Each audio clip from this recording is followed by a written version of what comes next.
वैसे हम गोवा कब जाने हैं? गोवा से ए हटा दो और गो।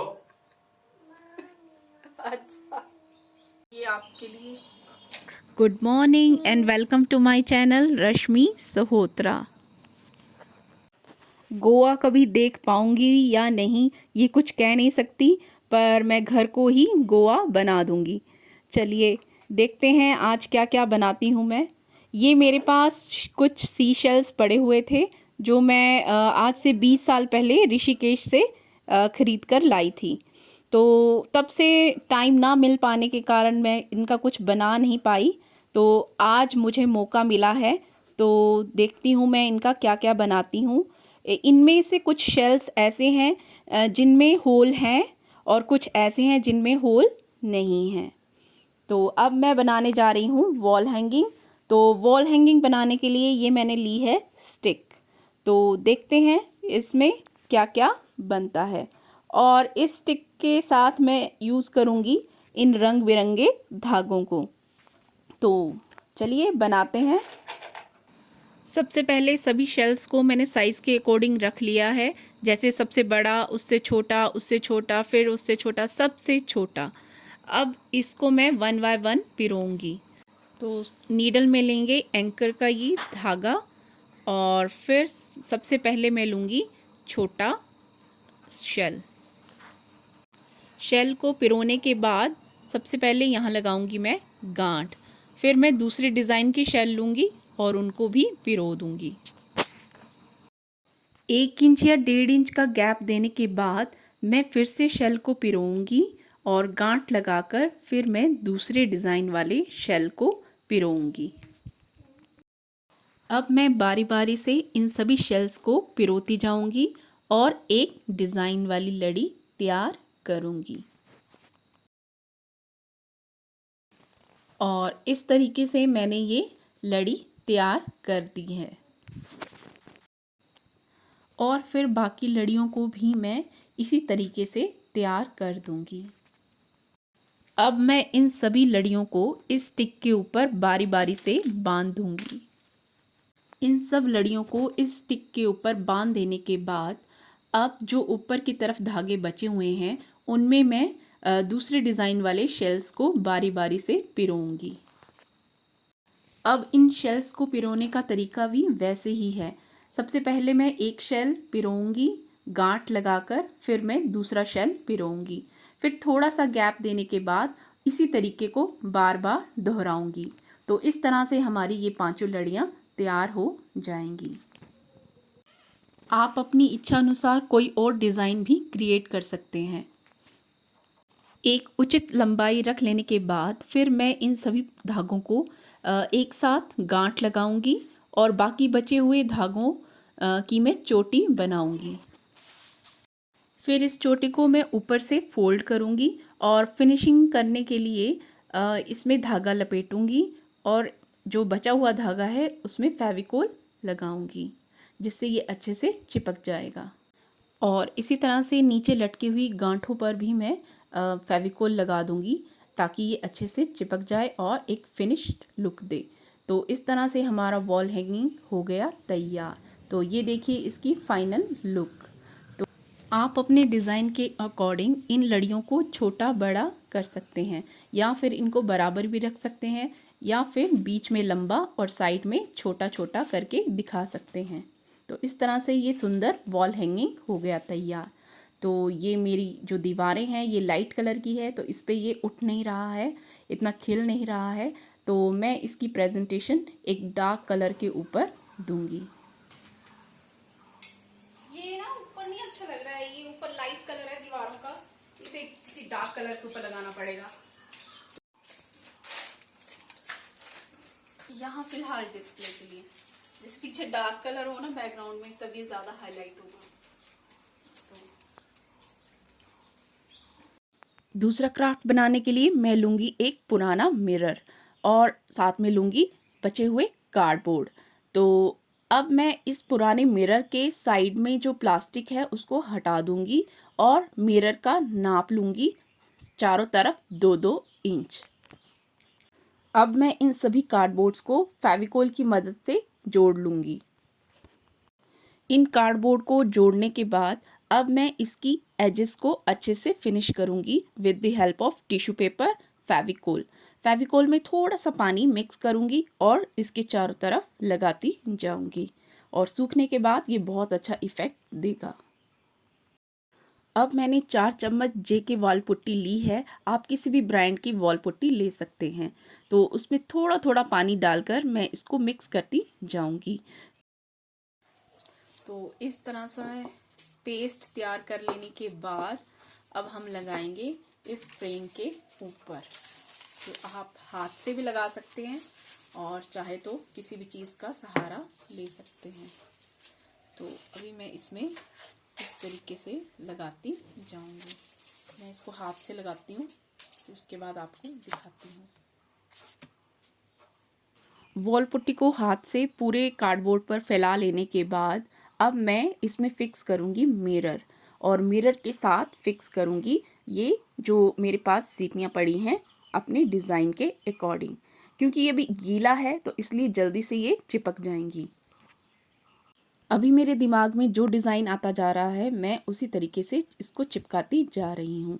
अभी तक ये सूखा नहीं है तो फटाफट से जितने हो सके मैं चिपका लेती हूँ।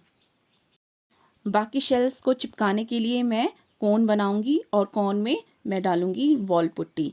तो इसके लिए मैं लूँगी दूध की थैली का पैकेट जो मैंने संभाल के रखा हुआ था। तो इसका बनाऊंगी मैं कोन। ये देखिए जिस तरीके से इसको घुमा घुमा कर जैसे हम मेहंदी के कोन के लिए बनाते हैं उसी तरीके से इसे भी बनाएंगे और सेलो टेप से चिपकाकर फिर हम इसको अच्छे से सेट कर देंगे। अब मैं कोन में डालने के लिए वॉल पुट्टी का इस्तेमाल करूंगी, जिसमें मैंने कंटेनर में ले लिए हैं 5 चम्मच, और फिर उसको अच्छे से थोड़ा थोड़ा पानी मिलाकर मिक्स करती जाऊंगी। ये घोल ना ज़्यादा गाढ़ा होगा ना ज़्यादा पतला। तो इससे मैं इस आर्टिकल को सजाना शुरू करूंगी।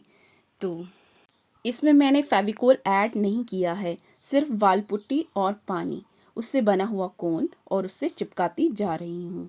तो ये देखिए जो भी मेरे मन में आता जा रहा है मैं चिपकाती जा रही हूँ। वैसे तो आपने देखा होगा शेल्स के बहुत ही ज़्यादा यूनिक डिज़ाइन आपको देखने को मिलेंगे और सच में ये बहुत ही सुंदर लगते हैं। इनमें ज़्यादा मेहनत करने की ज़रूरत नहीं होती है, पर फिर भी ये मेरे पास एक तरह से वेस्ट मटेरियल था तो इसको मैं इस्तेमाल कर रही हूँ ताकि मेरा जो आर्टिकल है वो अच्छा बने। मैंने अभी मिरर की 1 साइड कंप्लीट की है। इसी तरीके से मैं दूसरी साइड्स भी कंप्लीट करती जाऊंगी। वॉल पुट्टी जल्दी ही सूख जाती है तो इसके लिए एक बात ध्यान देने लायक है कि जब भी आप वॉल पुट्टी का क्राफ्ट तैयार करने लगें तो आपके पास 3 या 4 घंटे मिनिमम होने चाहिए ताकि आप लगातार उस पर काम कर सकें, नहीं तो ये सूख जाती है। इस तरीके से चारों तरफ शेल्स चिपका लेने के बाद ये मैंने आर्टिकल कर लिया है तैयार। तो ये देखिए इस तरीके से ये कुछ दिखेगा। मिरर के बैक साइड को हैंग करने के लिए मैं इसमें चिपकाऊंगी जूट की रस्सी, जिसमें साथ में इस्तेमाल करूंगी फ्लैक्स क्विक या फिर आप ग्लू गन का भी इस्तेमाल कर सकते हैं। साथ में इसको और ज़्यादा मजबूती देने के लिए मैं सेलो टेप का भी इस्तेमाल करूंगी। आप इस मिरर को शेल्फ के ऊपर भी सजा सकते हैं या फिर आप इसे दीवार के ऊपर टांग सकते हैं। थर्ड आर्टिकल बनाने के लिए मैंने फिर से कंटेनर में लिया है वॉल पुट्टी और वॉल पुट्टी का घोल तैयार किया है। इसमें मैंने फेविकोल ऐड नहीं किया है, सिर्फ पानी। तो जो पहले थोड़ा सा बच गया था उसको मैंने प्लास्टिक के ढक्कन में फैला दिया था। अब इस घोल को मैं उसके ऊपर लगा रही हूँ।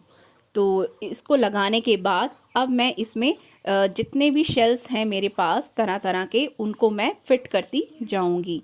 तो इस तरह से मेरा ये एक आर्टिकल तैयार हो जाएगा।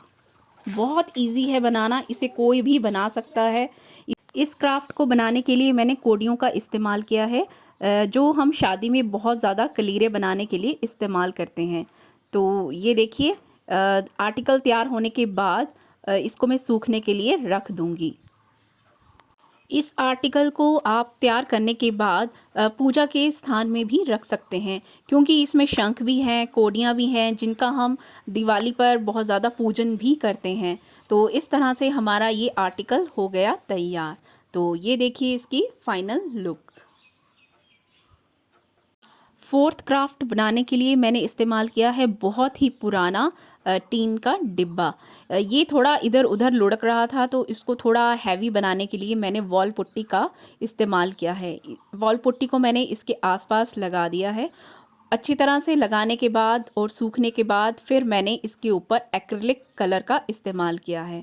मैंने डार्क ग्रीन कलर में हल्का सा वाइट कलर ऐड किया है ताकि इसकी थोड़ी सी शेड कम हो जाए। फिर इसके ऊपर मैंने इस्तेमाल किए हैं ये वाले सी शेल्स। तो इनके ऊपर बहुत ही अच्छे डिज़ाइन था, तो कलर करने की ज़रूरत ही नहीं थी। तो मैंने कोन की मदद से इन शेल्स के ऊपर मैं लगाती गई वॉल पुट्टी और फिर इसको इस बॉटल के ऊपर चिपकाती गई। इस तरह से शेल्स चिपकाने के बाद फिर मैंने और दूसरे डिज़ाइन वाले शेल्स चिपका दिए ताकि इसकी लुक थोड़ी अच्छी आए, और सूखने के लिए इसे रख दिया। तो ये है इसकी फाइनल लुक। आप इसे प्लांट कंटेनर भी बना सकते हैं या फिर साइड टेबल के ऊपर आर्टिफिशियल फूल इसमें डालकर भी सजा सकते हैं। तो ये देखिए मैंने बम्बल बीज के साथ इसको सजा दिया है। पांचवा क्राफ्ट बनाने के लिए मैंने इस्तेमाल की है ये कोका कोला की बॉटल। इसको मैंने बीच में से कट कर लिया है और इसके ऊपर वॉल पुट्टी का घोल लगा दिया है और सूखने के लिए रख दिया। तो सूखने के बाद अब मैं करूँगी इसके ऊपर काम।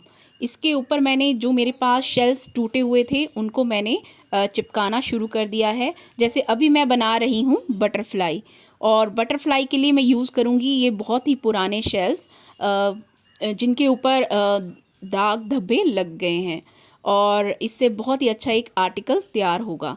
तो इसी तरह से मैंने दूसरे कॉर्नर में बना दिया है एक कार्टून, और तीसरी साइड बना दिया है एक रैबिट जिसके हाथ में दो गाजर हैं, और चौथी साइड मैंने बना दिए हैं ये कोडियों का एक फ्लावर्स। तो इस तरह से मेरा ये पूरा आर्टिकल हो गया तैयार। और मैंने इस बटरफ्लाई के ऊपर जो मेरे पास एक छोटी सी वायर पड़ी हुई थी उसको मैंने कर दिया है अटैच। अब ये थोड़ा सा सिंपल है, वाइट के ऊपर इतना खिल नहीं रहा है, तो अब मैं इसके ऊपर करूँगी कलर। मेरे पास कुछ शेल्स बच गए थे, तो सोचा क्यों ना इनका भी अच्छे से इस्तेमाल किया जाए। तो मैंने इन सभी शेल्स को इस पेन स्टैंड के ऊपर वॉल पुट्टी की सहायता से चिपका दिया है, और ये दिखने में भी अच्छा लग रहा है। लाइट बैकग्राउंड होने की वजह से अब मैं इसको थोड़ा सा कलरफुल बनाऊंगी। तो इसके लिए मैं एक्रिलिक कलर का इस्तेमाल करूंगी।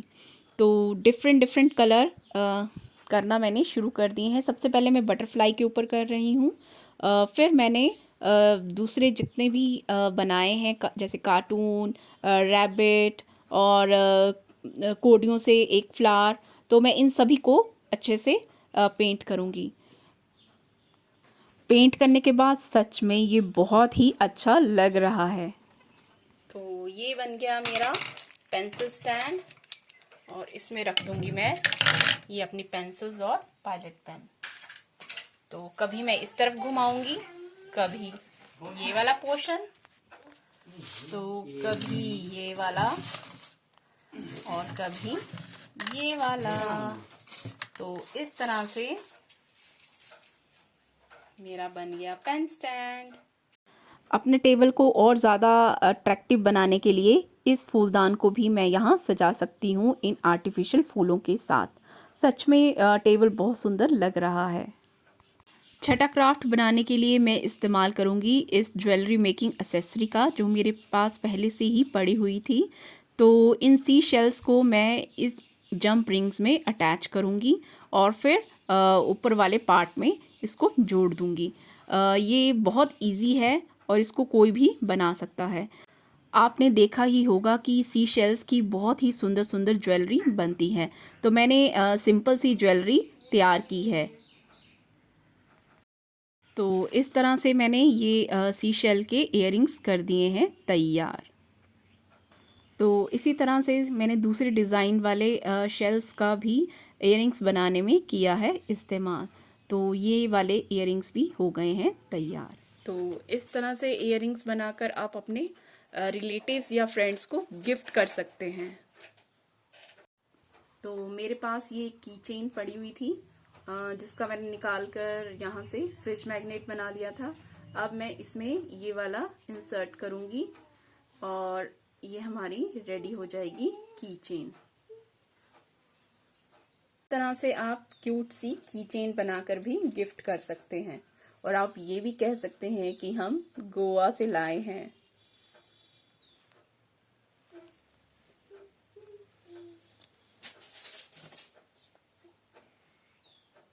तो अब मैं बना लेती हूँ और इयररिंग्स गिफ्ट करने के लिए। तो इस तरह से मैंने सी शेल्स के आर्टिकल बना के अपने घर को एक गोवा थीम बना दी। तो कैसा लगा आज का व्लॉग, प्लीज़ कमेंट करके मुझे ज़रूर बताइएगा और मेरे चैनल को लाइक शेयर एंड सब्सक्राइब भी ज़रूर करिएगा। प्लीज़ बेल आइकॉन बटन भी ज़रूर दबाइएगा ताकि जो भी नोटिफिकेशन है वो आपको टाइम टाइम पर मिलती रहे। इनमें से कौन सा क्राफ्ट आपको सबसे अच्छा लगा प्लीज़ कमेंट करके मुझे ज़रूर बताइएगा ताकि इससे मुझे मोटिवेशन मिलती रहे और मैं आपके लिए तरह तरह के इजी क्राफ्ट लेकर आती रहूं। धन्यवाद।